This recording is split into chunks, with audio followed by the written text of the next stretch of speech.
Истата вечер кога беа изгласани измените на Уставот, лидерот на опозицијата Христијан Мицкоски побара, заедно со редовните председателски, да се одржат и предвремени парламентарни избори. На овие избори ВМРО ДПМН ќе победи и така волјата на мнозинството граѓани ќе биде испочитувана. Првиот човек на владата лично е против таквото сценарио, но конечната одлука ја препушти на партиските органи. Тоа што го бара, моли Бога да не се случи. Но бара првиот човек на опозицијата. Затоа сериозно ќе размислим. Јасно против, засега е коалицијскиот партнер ДУИ.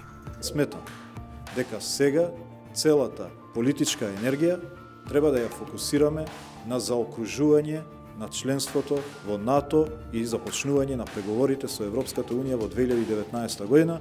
По бурниот викенд може ли да се насети најверојатното сценарио? ВМРО ДПМН не исклучува можноста да ги бойкотира председателските избори доколку власта не се согласи истовремено да се одржат и предвремени парламентарни. Така вели генералниот секретар на најголемата опозицијска партија, 2 дена откако лидерот Мицкоски го испорача барањето до власта. Во моментов сите опции се отворени.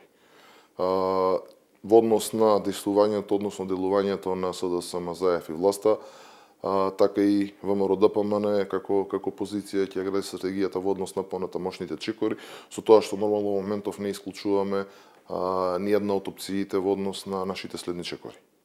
Значи во игра е и потенцијален бойкот на председателските избори доколку не се прифати вашето барање за предвремени парламентарни. Во игра, како што кажа, буквално се сите опции, дури ние најавивме дека ја разгледуваме можноста и за напуштање на сите институции, односно неделување од страна на ВМРО ДПМН. Можниот бойкот на ВМРО ДПМН на председателските избори значи зголемување на влогот на политичката маса, до степен што за власта може да биде неопходно да го прифати барањето на опозицијата. Бидејќи бойкот на опозицијата може да ја однесе земјата во уставна криза. Власта е свесна за можноста од вакво сценарио. Вице-премиерката и министерка за одбрана Радмила Шекеринска вели дека тоа е една од причините поради кои сериозно ќе размислат како ќе постапат. За Македонија апсолутно е неприфатливо да влеземе во процес на председателски кампања и потоа избори, кои што заради прашањето на цензус, кој што согласно Уставот мора да е 40% од бројката на гласачи, која знаеме дека е голема, бидејќи голем дел од тие гласачи не се во Македонија, туку се во странство, таа опасност не смее да се потцени. И се согласувам дека на Македонија не и треба да влегува од избори во избори, од една кампања во друга кампања, која што ќе ни го троши времето, ќе ни ги троши ресурсите, ќе троши пари и ќе троши енергијата која што е потребна за реформи и за почеток на преговорите со Европската Унија. Шекеринска, сепак, вели дека е прерано да се каже дали е поблиску опцијата да се оди или не и на предвремени парламентарни избори. Лицитирањето со проценти нема да ни помогне. 100% треба да донесеме одлука која што е добра за Македонија. Меѓутоа, факт е дека без разлика на тоа кои се проценките, ние избори ќе имаме оваа пролет. Така што, кога ги анализираме влијанието на изборниот процес врз реформите, ние практично имаме ограничен простор за маневар. Ќе има избори. И факт е дека тоа значи дека во одредени делови владата нема да може да носи одлуки, во одредени делови собранието, во одреден период собранието нема да може да биде подеднакво активно како, например, предходната година и тоа е едноставно реалноста. Така што, земејќи ги предвид тие неколку работи, одлуката ќе ја донесеме. Вашиот личен став кој е? Па, јас ќе го кажувам таму каде што треба. Мојот личен став е дека во оваа ситуација ние не смееме да си дозволиме грешки како држава, а не како партии. Од ВМРО ДПМН не зборуваат за никакви дополнителни услови за предвремени парламентарни избори, освен почитување на законската обврска за воспоставување на така наречена пржинска влада. Бараме предвремени парламентарни избори, заедно со председателските избори, онака како што е пропишано согласно законот и онака како што сме имале праксата во последните неколку години.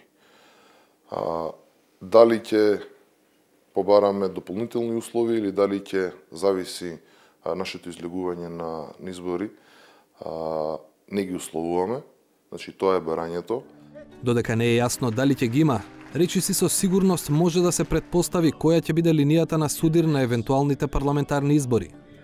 Од ВМРО ДПМН, освен што не ги прифаќаат договорот со Грција и уставните измени, пласираат и теза дека доколку дојдат на власт, можат да постигнат подобар договор за името. Па сепак, Јанушев не вели дека би го отфрлиле договорот со Грција во случај да дојдат на власт. Објаснува дека она што ќе го сторат е обид да го подобрат, иако признава дека шансите се мали. Видете, во политиката, како и во се останато, нема неповратни процеси. Може би она што денеска ни делува дека е неповратно и трајно, после 5, 10, 15 години се менува. Точно, ќе биде многу тешко, шансите се мали, меѓутоа тоа не значи дека треба да се откажеме и да не направиме ништо. Затоа и го кажав тоа пред малку, дека ќе се обидеме да направиме се што е во нашата моќ, ќе го вложиме целото наше умење и знаење за да пробаме да промениме некои работи. Дали ќе успееме, на крај на ден ќе ни суди историјата и граѓаните нормално. За власта, ветувањата за подобар договор се лага на опозицијата. 11 години имаа време да постигнат не подобар, најдобар договор со Грција. 11 години единственото нешто што го доби оваа држава од ВМРО ДПМН беа оправдувања, конфликти и затворени врати. Ако не успеа за 11 години да најдат решение на овој тежок спор, во ситуација кога партнер од другата страна беа Дора Бакојани, Караманлис, Папандреу, па дури потоа Ципрас, зарем сметате дека е возможно некакво друго решение кога на власт во Грција можно е да стане Мицотакис, кој има уште по-негативен став по прашањето на нашите билатерални односи. Според ставот на Јанушев, ова е единствената точка за која барем делумно има согласност меѓу власта и опозицијата. Во еден дел веројатно ќе се согласам, бидејќи иако директно не сум бил вклучен, од тоа што нели го имам како информација дека имало сериозни шанси можеби да се постигне подобар договор од сега. Меѓутоа, тоа е во минатото, шансите се испуштени. Во сите тие години кога нели можело да се доведе до подобар договор, како и во годините претходно од 91 наваки, предоставам дека многу политичари без разлика од која политичка партија доаѓале имале шанса да го решат ова прашање, дали на подобар начин. Исто така ќе биде веројатно за секогаш знак прашање, бидејќи во моментов имаме решение, тогаш не сме имале решение. Конечната одлука за предвремени парламентарни, заедно со председателските избори, нема да се знае во следните неколку дена. Но нема ниту да се чека долго, бидејќи на почетокот на следниот месец треба да се распишат председателските избори. Не може да се исклучи уште еден драматичен фотофиниш, бидејќи ако СДСМ и ВМРО ДПМН се согласат за избори, некој ќе треба да ги разубеди дуи.